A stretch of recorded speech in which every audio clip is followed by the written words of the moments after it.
दोस्तों पुरुषोत्तम मास में भगवान श्री कृष्ण जी की उपासना की जाती है। श्री कृष्ण जी भगवान श्री विष्णु के अवतार हैं। भगवान श्री विष्णु सृष्टि के पालन करता है।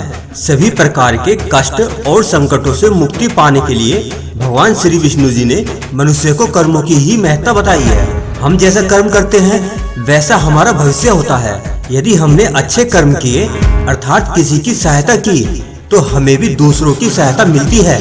मेरे भाग्य में ऐश्वर्य है। दोस्तों ऐसा केवल विचार करते रहने से किसी को ऐश्वर्य नहीं मिलता, बल्कि उसके लिए तो मेहनत करनी पड़ती है। भाग्य क्या है और कर्म कैसे करना चाहिए यह अच्छे से समझने के लिए पुराणों में एक कथा है जिसे आज हम इस वीडियो में आपको बताने जा रहे हैं। दोस्तों एक बार नारद मुनि श्री विष्णु जी के वैकुंठ धाम गए। वहाँ नारद मुनि ने श्री हरि से कहा, प्रभु मुझे आज पृथ्वी पर कुछ ऐसी विपरीत परिस्थिति दिखाई दी।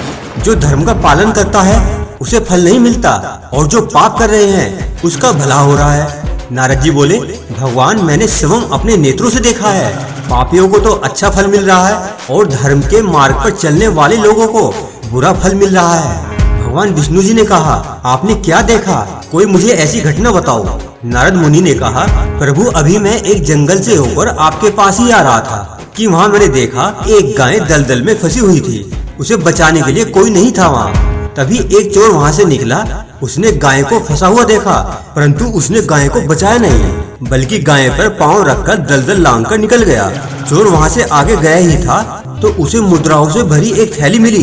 कुछ समय के उपरांत वहाँ से एक वृद्ध साधु जा रहा था। उसने भी दलदल में फंसी गाय को देखा। उसने देखा कि गाय निरंतर दलदल से बाहर आने के लिए कोशिश कर रही है, लेकिन कामयाब नहीं हो पा रही है। उसकी इस लाचारी को देखकर साधु को उस पर दया आ गई और साधु ने गाय को बचाने का पूरा प्रयास किया। उसने पूरे शरीर का बल लगा दिया और अत्यंत कठिनाई से उसने गाय को बचाया। परंतु जब वह साधु आगे गया तो स्वयं वह एक गड्ढे में गिर गया।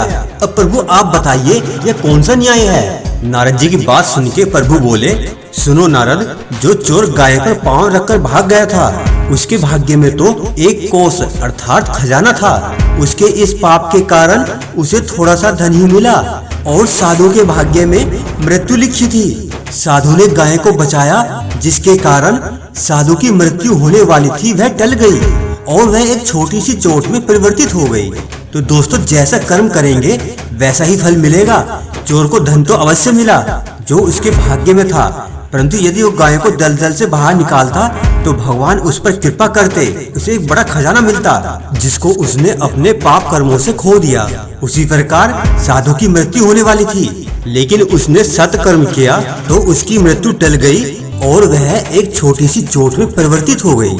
तो दोस्तों इस कथा से हमें यह सीखना चाहिए कि भगवान हमारे प्रत्येक कर्मों का फल देते हैं। यदि हमने सत्कर्म किए तो उससे हर प्रकार के दुख और संकटों से मनुष्य का उद्धार हो सकता है।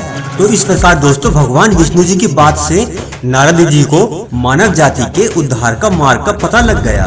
दोस्तों यदि आप चाहते हो आगे भी इसी प्रकार से आपको वीडियो मिलती रहे तो चैनल के सब्सक्राइब बटन और बेल आइकन पर क्लिक जरूर कर देना। वह इसलिए कि जब भी हम कोई वीडियो अपलोड करते हैं तो उसका नोटिफिकेशन आपको तुरंत मिल जाए। धन्यवाद।